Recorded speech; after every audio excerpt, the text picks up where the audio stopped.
성경을 보면 하나님께서 그분의 뜻을 이루시려고 민족이나 집단이나 개인을 선택하시는 경우를 발견할 수가 있습니다. 그것이 바로 구약 성경에서 많이 발견할 수 있는 이스라엘 백성의 선택입니다. 그리고 이스라엘 백성들은 자신들이 하나님으로부터 선택된 백성이라고 인식하는 선민의식을 가지고 있었던 것입니다.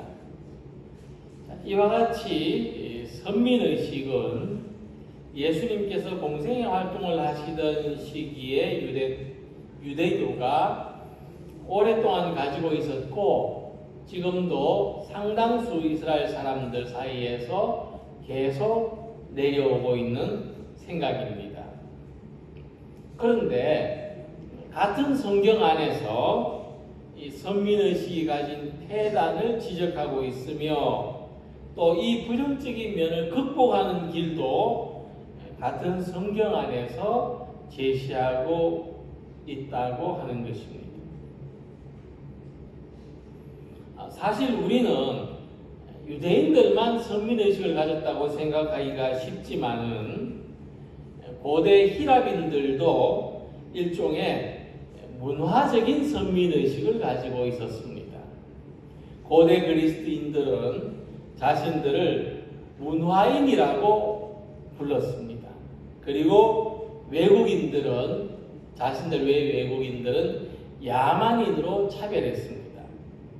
로마서 1장 14절 보면 헬라인이나 야만인이나 지혜 있는 자나 어리석은 자에게 다 내가 빚진 자라는 사도 바울의 말씀이 있는데 바울은 그 당시 헬라인 이외의 사람들을 야만인이라고 부르는 그 당시의 표현을 그대로 사용하고 있습니다.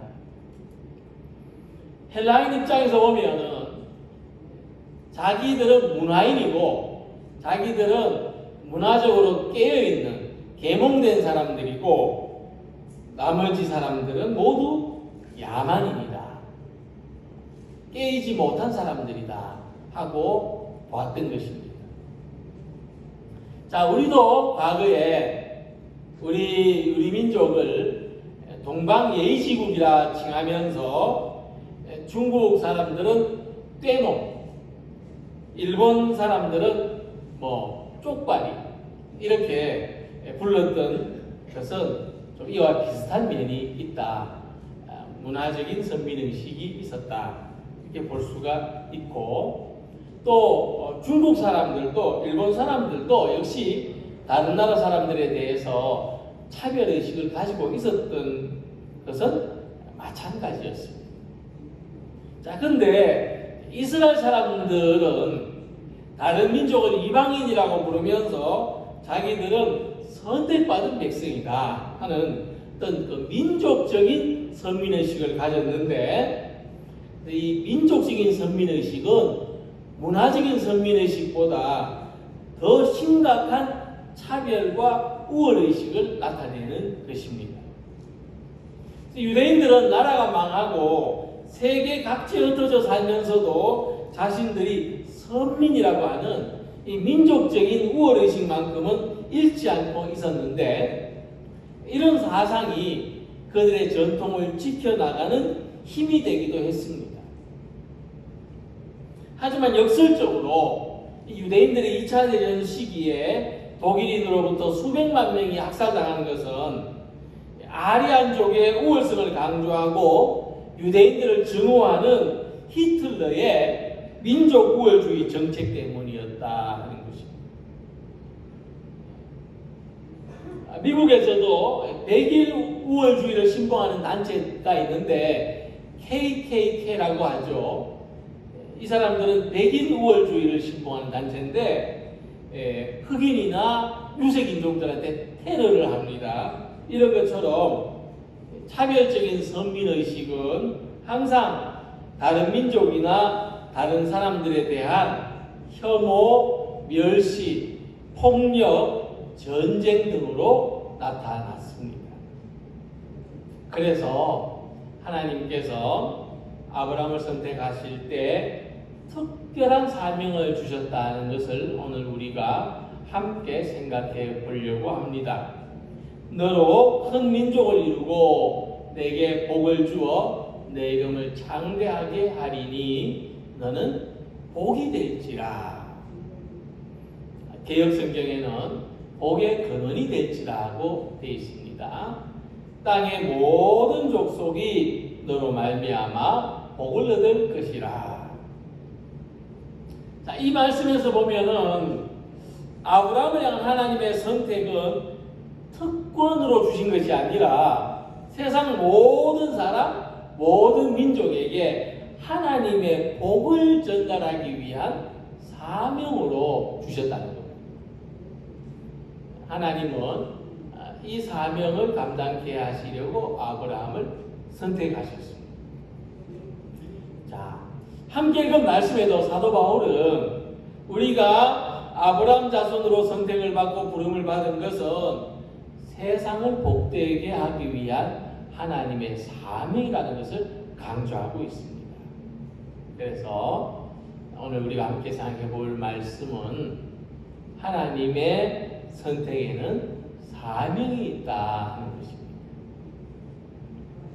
자, 그런즉 바울은 하나님의 선택이 믿음으로 말미암은 것이라는 사실을 먼저 말씀하고 있습니다. 그런즉 믿음으로 말미암은 자들은 아브라함의 자손인 줄 알지어다. 자, 믿음으로 아브라함의 자손이 되었다는 것은 유대인들이 생각하기를 혈통으로 말미암아 아브라함의 자손이 되었다는 것과 다른 설명입니다. 유대인들은 자기들의 그 혈통으로 말미암아 아브라함의 자손이라고 생각했는데 이것은 자신의 그 혈통이 우월하다고 하는 자랑이 들어있습니다. 옛날에 우리도 뭐 어떤 성씨는 양반의 성씨고 어떤 성씨는 쌍놈의 성씨다 이런 게 있었죠. 예, 자기 혈통을 자랑하는 거예요. 물론 뭐 사람이 태어날 때 자기 조상을 정해놓고 태어날 수는 없습니다만은 그럼에도 불구하고 내가 아브라함의 자손으로 태어났다고 하는 것은 내가 특별한 존재라는 자랑거리가 되는 겁니다. 자, 이것은 우리 사회가 태어날 때부터 금수저다는 이 자랑과도 일맥상통하는 점인데 우리가 뭐 부유하게 태어나거나 좋은 집안에서 태어나는 것을 세상에 대한 사명으로 생각하기보다 자기 자랑으로 특권으로 생각할 때 우리는 그들로부터 어떤 선한 영향력을 기대하기는 어려울 것입니다. 오히려 우리가 그런 사람들을 보면은 나는 왜 저렇게 좋은 집안에서 태어나지 못했나, 나 왜 저렇게 부유하게 태어나지 못했나는 상대적인 박탈감을 가질 수밖에 없습니다. 그러나 믿음으로 말미암아 아브라함의 자손이 되었다는 것은 감사한 일이죠. 이거는 은혜입니다. 사도 바울의 말씀대로 자랑할 것이 하나님께 있고 사람한테는 없는 겁니다. 내가 어떤 잘난 게 있어서 아브라함의 자손이 된 게 아니기 때문에 감사할 것밖에 없는 거죠.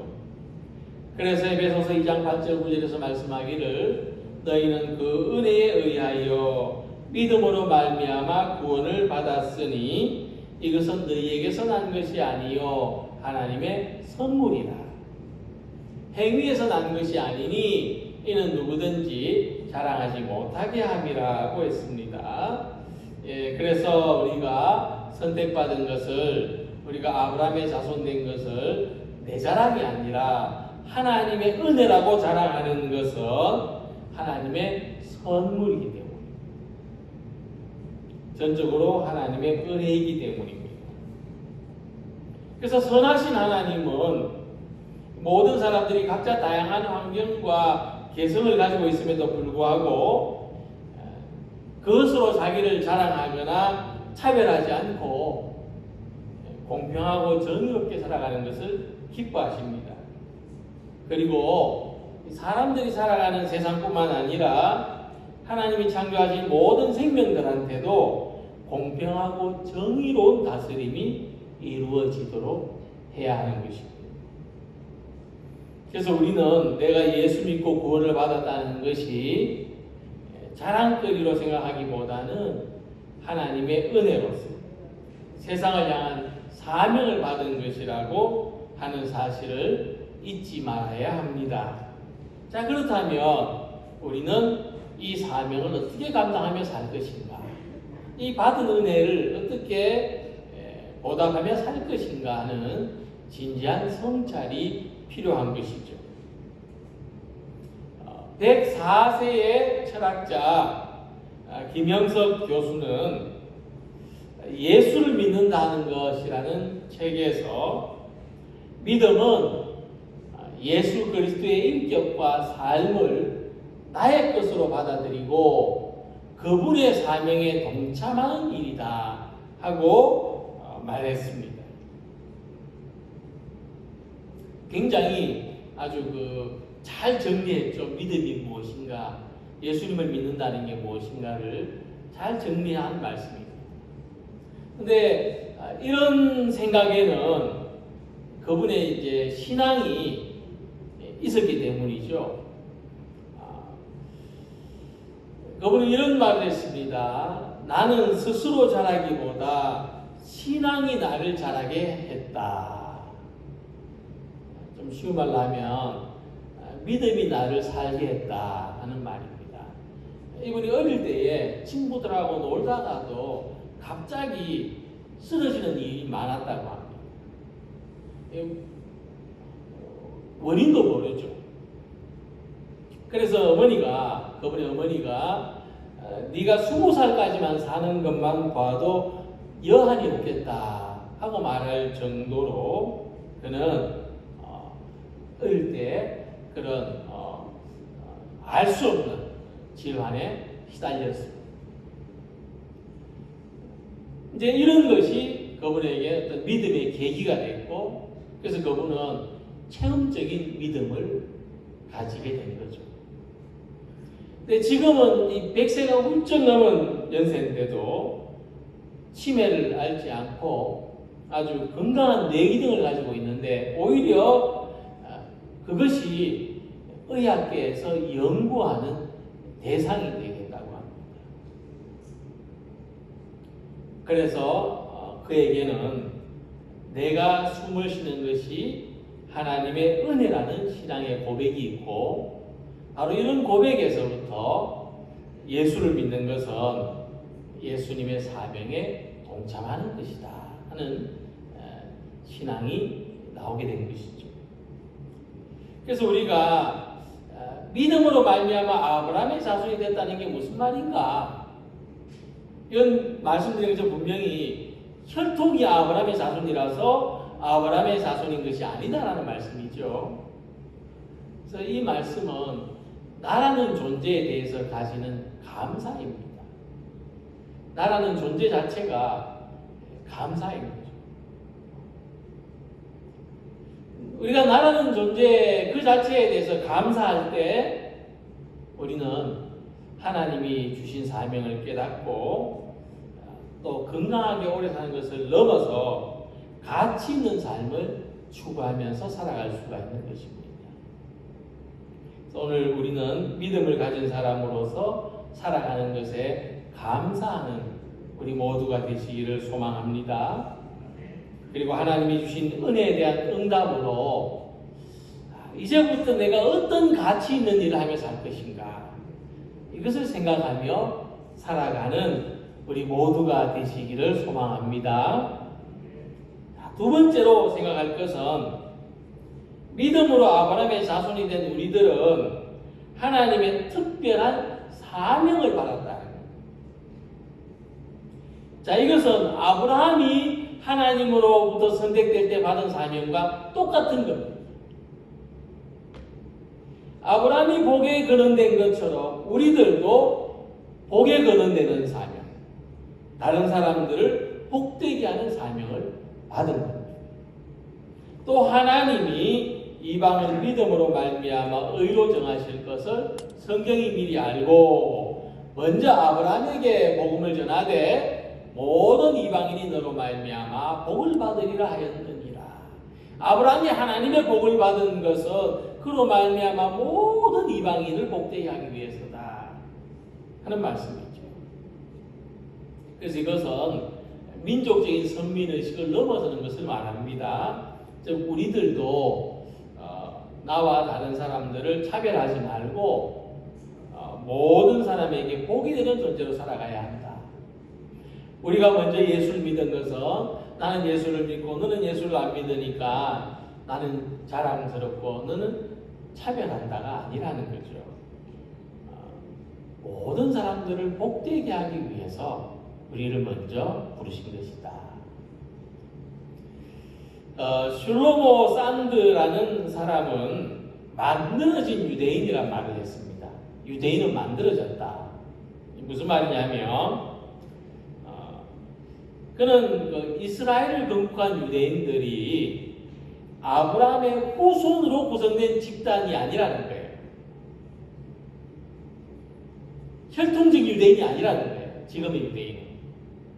지금의 유대인은 서로 다른 조상을 가진 사람들인데 유대교라는 종교를 중심으로 결속된 일종의 다민족 집단이라고 했습니다. 굉장히 사실에 가까운 이야기입니다.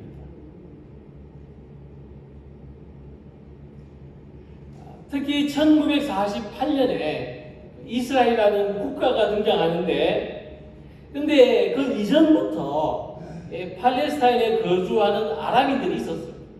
지금 이 둘 간의 싸움이 전쟁이죠. 그런데 이 아랍인들의 뿌리는 사실상 그들이 아랍인이라기보다는 아랍 제국이 지배할 때에 이슬람교로 개종한 유대인들의 후손일 가능성이 높다.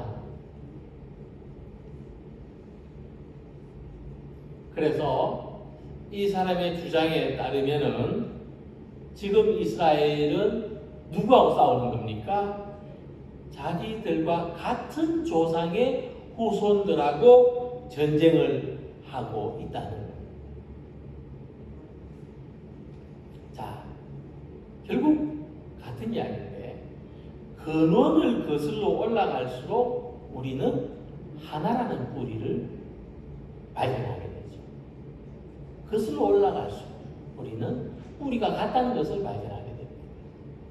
결국 거슬러 올라갈수록 어디까지? 누가복음의 족보에 보면은 하나님에게까지 올라갈수록 세상 모든 사람들이 한 형제라는 의식을 가지게 됩니다. 그래서 여기에서 바울이 우리의 사명이 무언가를 말씀합니다. 그것은 다른 사람들도 믿음으로 아브라함의 자손이 되도록 하는 것이 우리의 사명입니다. 우리가 그렇게 부름받은 것처럼 다른 사람들도 그렇게 살아가도록 하는 것이 우리의 사명이다. 그래서 예수 믿는 우리들이 이것을 특권으로 여기고 믿지 않는 사람들을 차별하는 것이 아니라 세상 모든 사람들에게 예수님의 사랑을 전하는 복음의 사명을 가져야 한다는 것입니다. 하나님이 우리를 선택하셨는데 이것은 어디까지나 하나님하고 나하고의 관계입니다. 그래서 다른 사람은 이 관계에 들어올 수 없다는 뜻이 아니고 또 다른 사람은 이 관계에 들어오지 못하도록 막아서도 안 되는 거죠.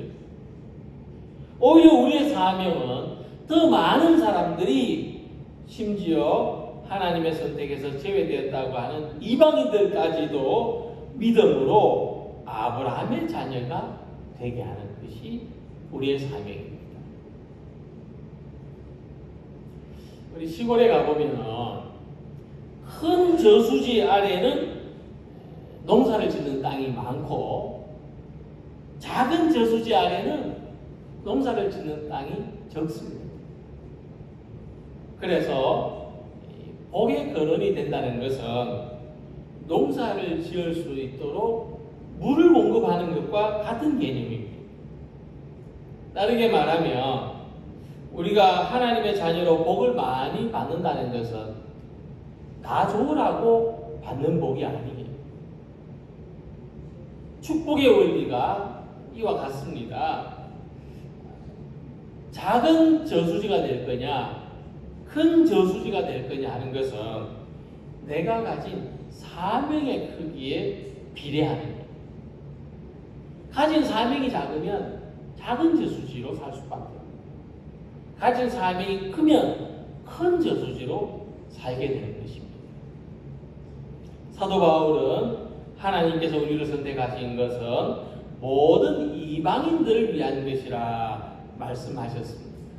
그래서 우리는 안으로 좁아져 가는 복이 아니라 밖으로 확장되어 가는 복을 소망하는 우리 모두가 되시기를 바랍니다. 우리가 복의 근원이 되어 살아갈 수 있도록 밖으로 복음의 물길을 여는 우리 교회와 성도들이 되시기를 소망합니다. 오늘 말씀을 보면은 하나님이 이스라엘을 선택하신 것은 모든 세계에 하나님의 복을 받게 하시기 위해서라고 했습니다. 그리고 바울은 이 축복을 오늘 우리들에게로 확장시키고 있습니다. 그러므로 믿음으로 말미암은 자는 믿음 있는 아브라함과 함께 복을 받느니라. 그래서 아브라함이 받은 모든 축복은 아브라함이 종점이 아니에요. 아브라함이 출발점입니다. 하나님은 세상의 모든 구원과 축복의 사명을 주시기 위해서 우리들을 선택하시고 불러주셨다는 것입니다. 그리고 이 사명을 감당할 수 있도록 복을 주시는 것입니다. 우리가 성경에서 아브라함을 보면 아브라함의 삶은 모델하우스입니다. 모델하우스를 보면은 앞으로 지어질 집이 똑같은 모양이라는 것을 알 수 있는 것처럼 우리가 하나님의 자녀들이 믿음으로 하나님의 자녀가 된 모든 사람들이 아브라함처럼 살 때 아브라함과 똑같은 복을 받게 될 것이라는 사실을 먼저 보여주십니다.